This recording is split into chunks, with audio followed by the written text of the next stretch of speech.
Hello my dear friends, you're in the Military of Summary channel, and today we will discuss the situation in Ukraine on the 6th of July of 2025. Today we have lots of very interesting updates, so let's start. And first, during this video we're going to talk about massive drone strike that took place during the previous 24 hours. And you know that the Russians are changing their tactics. You know that the Russians used to attack Ukraine just during the night period of time, and the Russians are going to continue using this approach. For example, during the previous 12 hours we got another batch of videos of how the Russians were bombing and attacking the Ukraine itself with a significant number of drones. The Ukrainian sources reported that during the previous night, the Russians used around 161 air targets, in total, both missiles and drones. This is not a record. Obviously, during the previous days, the Russians used 550 drones or something like this, and then 300 and something. So obviously, this is not the biggest attack, obviously, but the Russians are changing its tactics because starting probably on June of 2025, the Russians began bombing and attacking the territory of Ukraine with drones, not just during the night period of time, but also during the daylight. For example, today the Russians carry out massive drone attack in the area of the city by the name of Kremenchuk, and this is basically first videos that we got that were published by the Ukrainian sources. In this video we can see just a smoke screen. In this video we can see the same smoke screen but from another angle. The Russians attacked some building in the central part of the city of Kremenchuk, and later the Ukrainian sources reported that the Russians attacked the building of the Kremenchuk District Territorial Recruitment Center. So this is exactly the center, the building, the probably office, government office, which is responsible for a mobilization process on the territory of Ukraine. So this building was damaged and destroyed, and this is the same video, this is the same building, the same episode, but from another angle. In this second we can see first attack carried out by the Russians with Gerain type drone, and during just this video we could see probably 2 or 3 drones that attacked the same building but from different angles and different, let's say, lines of attack. So what is important with this?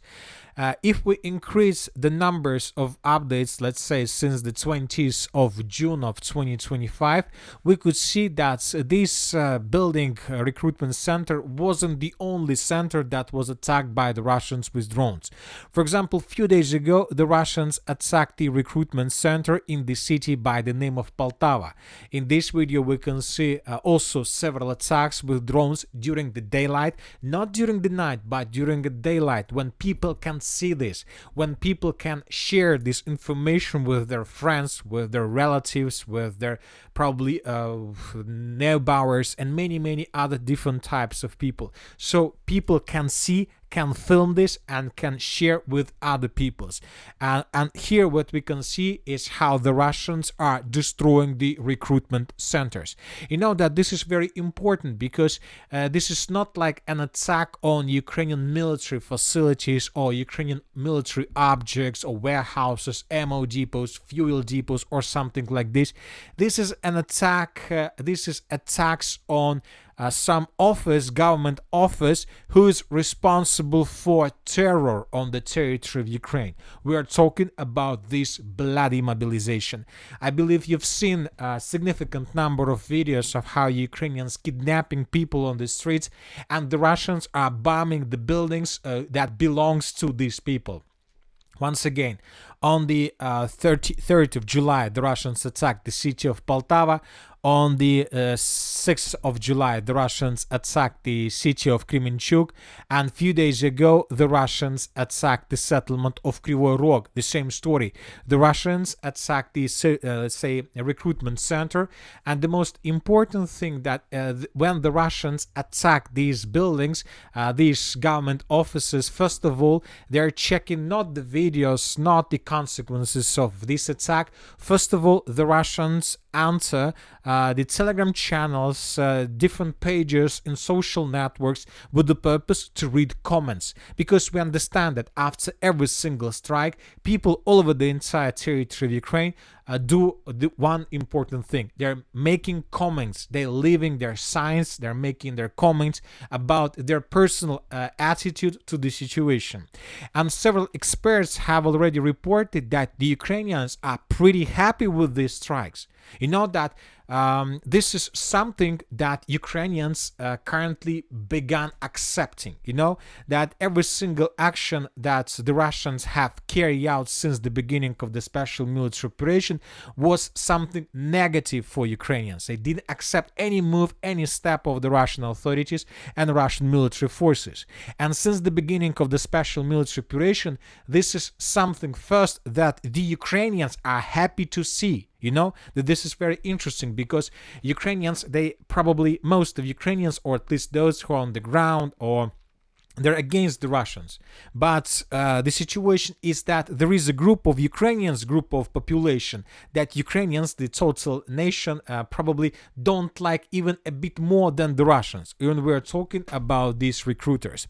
Most likely the Russians will continue bombing and attacking the territory of Ukraine, especially during the daylight, and especially all these recruitment centers. And most likely by these attacks, the Russians will try to make as many as possible Ukrainians probably not voting, but be on the Russian side, at least on this matter. We don't think that this can change the minds of the entire population or of the entire Ukraine, but obviously this can lead to the situation when the entire society of Ukrainians will be cut in two. The first ones who are completely for Ukrainians and for the current position and politics of Zelensky, and the second part of Ukrainians for Russians and their actions, at least regarding these recruitment centers. And this is very important because from one side we understand what the Russians are trying to do. They're just trying to get the minds of Ukrainians on this matter. But another important thing, another important piece of news came today from the city of Kiev. Today, we got reports from and statements from several deputies of the Verkhovna Rada, the Ukraine Parliament. Let's discuss this in details. The Verkhovna Rada will extend martial law and general mobilization in Ukraine for the 16th time, according to a statement by the deputy Zhelezniak.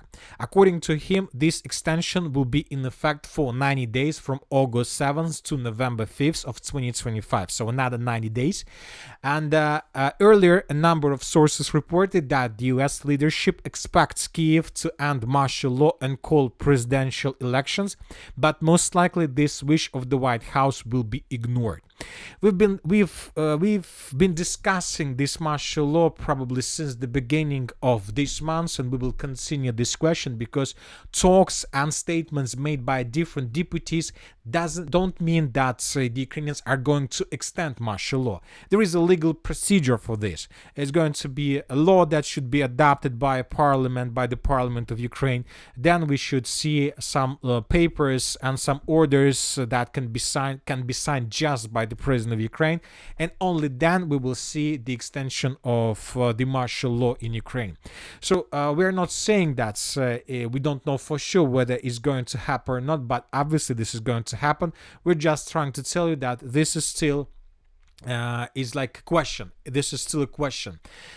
And this is very important because the Russians most likely understand and they realize that Ukrainian Zelensky most likely would reject the pressure of the United States of America with these weapons and arms and suspending of supplying of Ukraine, and most likely Ukrainians will extend martial law. So that is why now the Russians are focused not just on the situation on the ground along the line of combat contact or some military facilities deep inside of Ukraine.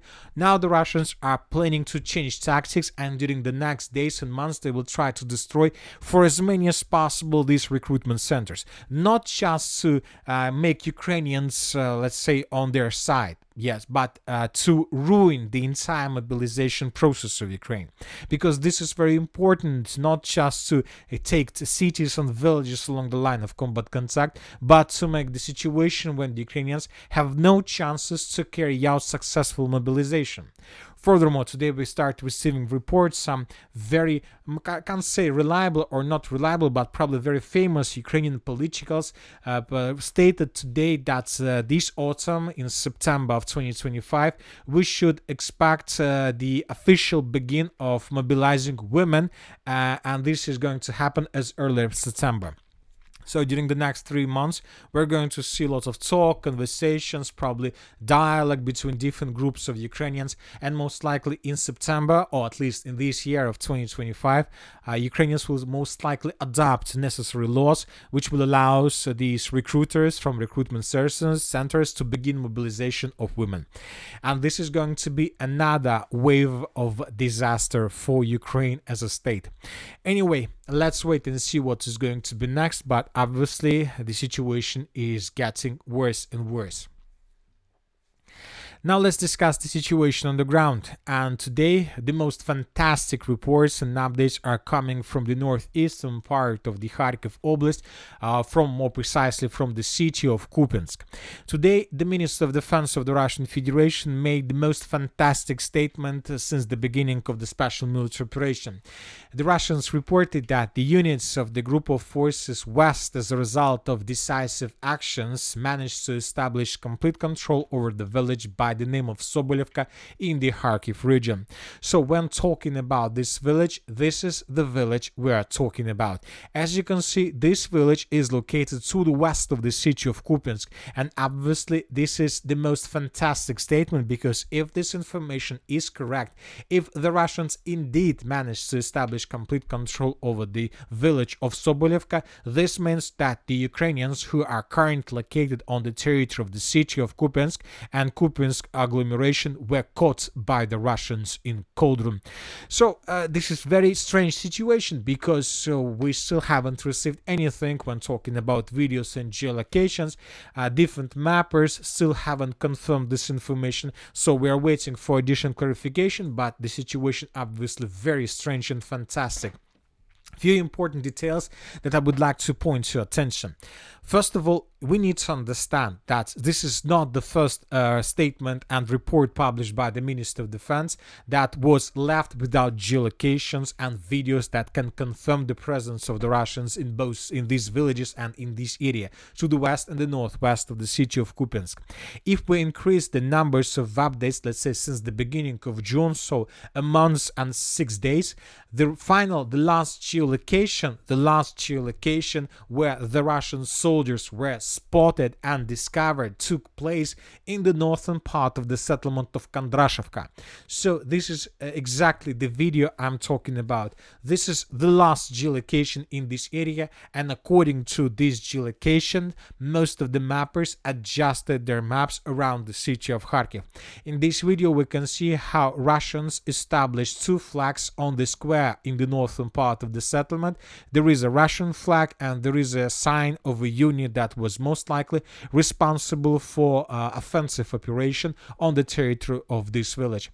So when summarizing everything that we've just discussed, let's say the geolocated line that confirms the presence of the Russian forces goes something like this. So along this red line, everything to the south of this red line was confirmed just by the Minister of Defense of the Russian Federation without a single video that can confirm Russian presence. I would like to remind you that since the end of the Battle of Kondrashevka, the Russians reported that they managed to establish complete control over the settlement of Radkovka. This took place, correct me if I'm wrong, even in May of 2025. Later, the Russians, more precisely on the 20th of June of 2025, so almost 26 days ago, reported that the Russians managed to establish complete control over the settlement by the name of Moskovka. So this village, when talking about this map, has the name of Mirova, but during the Soviet period of time, this village had a title of Moskovka. So when the Minister of Defense of the Russian Federation creates another report, they use old former Soviet titles for villages on the territory of Ukraine. So when the Russians were talking about Moskovka, they were talking about this village. So on the 20th of June, without any geolocation, we adjusted the map in the village of Mirova. And today we got another report, once again confirmation without any geolocation that the Russians secured the village of Sobolevka. This is a cauldron, maybe not a cauldron, okay, this is obviously operational encirclement, and even if it's not operational encirclement, it's half encirclement, and this is already the beginning of the end of the entire Kupyansk agglomeration under Ukrainian control. And this is not the only important piece of news about the situation. The thing is that currently there are very heavy clashes for this territory. Okay, let's assume that yes, the Russians indeed, as a result of clashes during the previous months, managed to establish complete control over this pocket. Let's assume that the Minister of Defense of the Russian Federation didn't lie us and told us the exact situation on the ground. Most likely, if the Russians indeed secured the village of Sobolevka, most likely the Russians managed to cut physically Road N26 to the south of the settlement of Sobolevka. Furthermore, there is a very huge forest between the village of Sobolevka and the Kupyansk agglomeration. We're talking about this biggest forest, and we believe that currently there are very heavy clashes for this territory. This is a perfect foothold for the Russians. If they enter the forest, they would become invisible for Ukrainian drones, and this forest is already a western outskirts of the settlement of Kupyansk, and Ukrainians, if Russians control this territory, lost any possibilities to supply and support their contingent through this road N26. And this is not the most important. We just realized, discovered, and repeated once again the situation in the northwestern part of the city and the Kupyansk agglomeration. So the Russians, summarizing everything, cut N26 road. And when talking about the agglomeration, we see that there are still lots of ways, lots of roads that Ukrainians can use to supply and support their contingent on the territory of the city of Kupyansk and its agglomeration. But if we increase the numbers of updates, let's say since the beginning of June of 2025, we're gonna see that every single road that Ukrainians used to have is under complete Russian fire control. We are talking, of course, first of all about the river of Oskol. This is the river, and we are talking about the main supply lines, pontoon bridges, river crossings in this area. So as you can see, let's add the river of Oskol to map. So this is the river, as you can see, and as you can see along this river, we have at least two areas of concentration of Russian fire. So this is the first area and this is the second area. If we zoom in better, for example, in this area we can count up to 5 attacks that were carried out by the Russians. So let's take a look at them. In this video we can see how Russians attacked this river crossing with FAB or Ha-38 missile of Russian production. In let's take a look at several more videos in this area. This is, for example, another video that was published by the Russian sources. And in this video we can see how Russians were attacking the same river crossing. Here we can see another video published by the Russian side, another attack. So what I'm trying to tell you, the Russians, they realize that most likely they have no chances to destroy these bridges and these river crossings because the Ukrainians are trying to build them as fast as possible. It's not just a construction, it's a sand. It's something like a sand that the Ukrainians brought to the river, and they created a stable river crossing, a stable bridge that they can use to supply and support their forces. So that is why the Russians came to conclusion, if they can't destroy this bridge because it's just a sand, so that is why they can attack this bridge probably every 12 hours.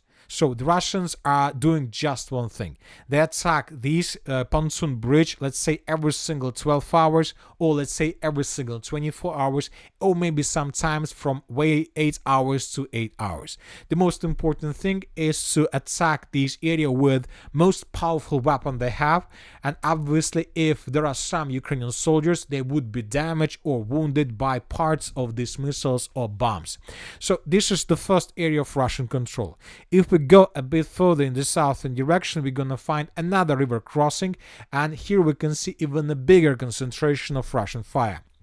The same story. The Russians can't destroy this bridge. They basically establish complete control, and let's say every single 5, 6, 12, 24 hours they attack this territory with very powerful weapon, with the purpose just to keep this territory under control and to force Ukrainians to think twice before using this road for evacuation, rotation, supply and support. And when we summarize now everything we've just discussed, one fire control, another fire control, probably physical control over N26 road, we see that most likely the entire Kupyansk agglomeration and the city of Kupyansk were caught by the Russians in operational encirclement.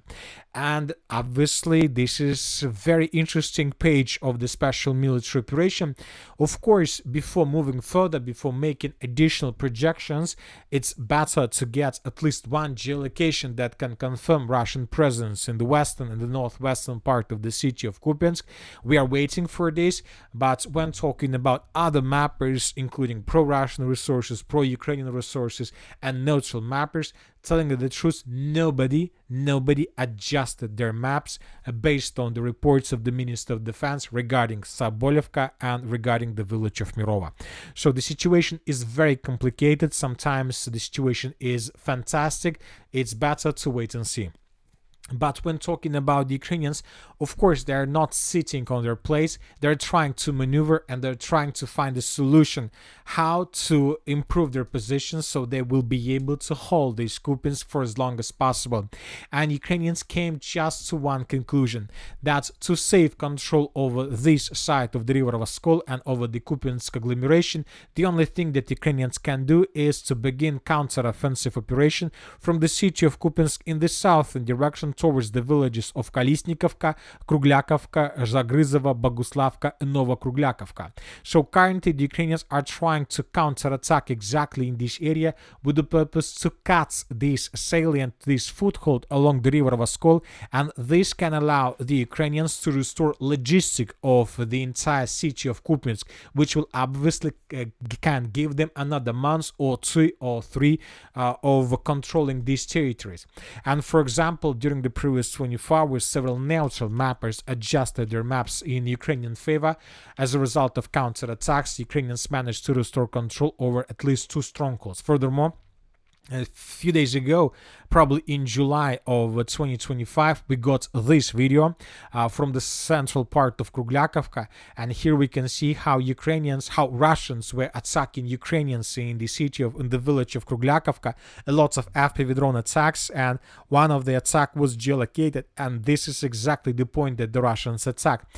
So we adjusted this map according to this video. We colored this forest and a small part of Kruglakovka in Russian favor, but telling the truth, lots of mappers adjusted their maps as if the Ukrainians managed to restore control already over Boguslavka, Novokruglakovka, and Zagryzovo itself. So we are talking about changes like this. So we are waiting for additional geolocations. Obviously, the Russians see the situation. They can see everything that happens here. Now they obviously need to slow down their offensive in the city of Kupyansk, or if they have enough of reserves, they need to deploy as soon as possible their units here with the purpose to stabilize the situation, because once again, if Ukrainians are able to cut the salient and to restore control over the main logistic roads, then they will be able to win another month or 2 for the city of Kupyansk and the entire Kupyansk agglomeration. Or at least the Ukrainians would be able to begin evacuation of their soldiers in the southern direction towards the settlement of Barova,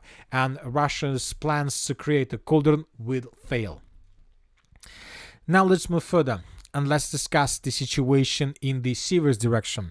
During the previous 24 hours, we had lots of updates, and we continue receiving updates for the second day in a row that the Russians are trying to enter and to dig in deeper in the eastern part of the city of Siversk itself.